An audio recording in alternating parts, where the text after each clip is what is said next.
বাক্যে কোনো কিছু করে থাকতে পারি, পারে, পারেন বোঝাতে আমরা ব্যবহার করব সাবজেক্ট যুক্ত ক্যান হ্যাভ যুক্ত ভিত্তি যুক্ত অবজেক্ট অবলিক। তো বাক্যটাকে একটু বুঝিয়ে বলি। যেমন কিনে থাকতে পারে, বিক্রি করে থাকতে পারে, এসে থাকতে পারে, নিয়ে থাকতে পারে, দিয়ে থাকতে পারে, লিখে থাকতে পারে। এই যে থাকতে পারে, থাকতে পারে। আমি আমার গাড়িটা বিক্রি করে থাকতে পারি, তাহলে বিক্রি করে থাকতে পারি, বা সে তার গাড়িটা বিক্রি করে থাকতে পারে। এই যে কোনো কিছু করে থাকতে পারি, পারে, পারে, এইরকমই অর্থে কিন্তু আমরা বাক্যের গঠনটা করব সাবজেক্ট যুক্ত ক্যান হ্যাভ যুক্ত ভিত্তি যুক্ত অবজেক্ট অবলিক। বুঝতে পেরেছো জিনিসটা? কোনো কিছু করে থাকতে পারে, সে একটা কিছু বই কিনে থাকতে পারে, সে তাহার বইটা তোমাকে দিয়ে থাকতে পারে, সে এই কলমটা তোমার টেবিল থেকে নিয়ে থাকতে পারে, সে শিখে থাকতে পারে। এই যে শিখে থাকতে পারে, কিনে থাকতে পারে, বিক্রি করে থাকতে পারে, এসে থাকতে পারে, গিয়ে থাকতে পারে। এইরকমই বাংলাটা হবে। এইরকমই যদি আমরা বাংলা ব্যবহার করি, তা সেক্ষেত্রে আমরা কিন্তু ইংরেজি স্ট্রাকচারটা করব সাবজেক্ট যুক্ত ক্যান হ্যাভ যুক্ত ভিত্তি যুক্ত অবজেক্ট অবলিক। আমি সূত্রটা লিখাচ্ছি, সূত্রটার দিকে নজর দাও। সাবজেক্ট সাব যুক্ত ক্যান হ্যাভ, ক্যান হ্যাভ যুক্ত ভিত্তি যুক্ত অবজেক্ট যুক্ত প্লেস। তাহলে সরণিকা তুমি বলো তো, আমার বাবা আমার জন্য বাজারে কিছু বই কিনে থাকতে পারে। তাহলে স্ট্রাকচার অনুযায়ী আমি কি বুঝাবো? তাহলে সাবজেক্টটা এখানে কে? আমার বাবা। তাহলে আমার বাবা ইংলিশটা কি?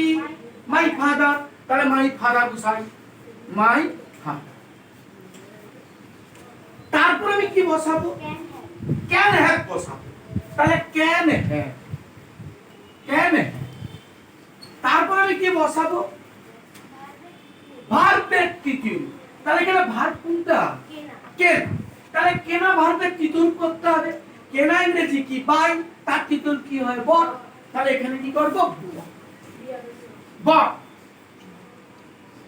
তাহলে পুরোটার কি মানে দাঁড়ালো? আমার বাবা কিনে থাকতে পারে। My father can have bought. আমার বাবা কিনে থাকতে পারে কি? কিছু। কিছু বা ইংলিশ কি? সাম। কিছু, সাম বুকস, কিছু বই। এবার কোথায়? বাজার। তাহলে to the market. Some books to the market, market. তাহলে কি হলো? আমার বাবা কিনে থাকতে পারে। My father can have bought কি? কিছু বই, সাম বুকস। কোথায়? To the market. যদি বলি কখন, তা কখন উত্তর আমরা এখানে দিছি। ক্লিয়ার? নেক্সট তুমি। তারা অনিল বাবুর কাছে ইংরেজি শিখে থাকতে পারে। এই তো এখানে কথাটা কে? তার। তাহলে তারা ইংরেজি কি? দে। দে, দে। তারপর আমি কাকে বসাবো? Can have. ক্যান হ্যাভ বসাবো। Can have, can have. তারপর আমি কাকে বসাবো? ভার্বের তৃতীয়। এখানে ভার্বটা কে? না শেখা ইংরেজি আনবে। শেখা ইংরেজি লার্ন। তাহলে লার্ন, লার্ন। তাহলে এডি আর এল, রেন ইডি বা টিও করতে পারো, লার্ন। তাহলে তার পুরোটার মানে কি দাঁড়ালো? তারা শিখে থাকতে পারে কি? ইংলিশ। NG LIC. তারা শিখে থাকতে পারে ইংরেজি। এবার কার কাছে? অনিল বাবুর কাছে। তু তু অনিল বাবু, অনিল বাবু। ক্লিয়ার? বুঝতে পেরেছো? এটাকে ডবল ভার্বের রূপাংশ ট্রান্সলেশন করা যায়। এটাকে আবার ডবল ভার্ব বলা হয়। কিভাবে আমরা ডবল ভার্ব করতে একটু বুঝিয়ে দেই।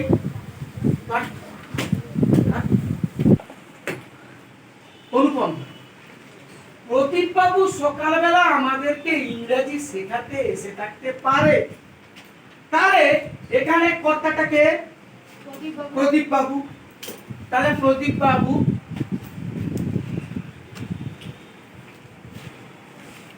তারপর কি বসাবো? Can have. তারপর কি বসাবো? তাহলে মেন ভার্বটাকে না, মেন ভার্ব কিন্তু আসা, আর সাধারণ ক্রিয়াপদ কিন্তু শেখাতে।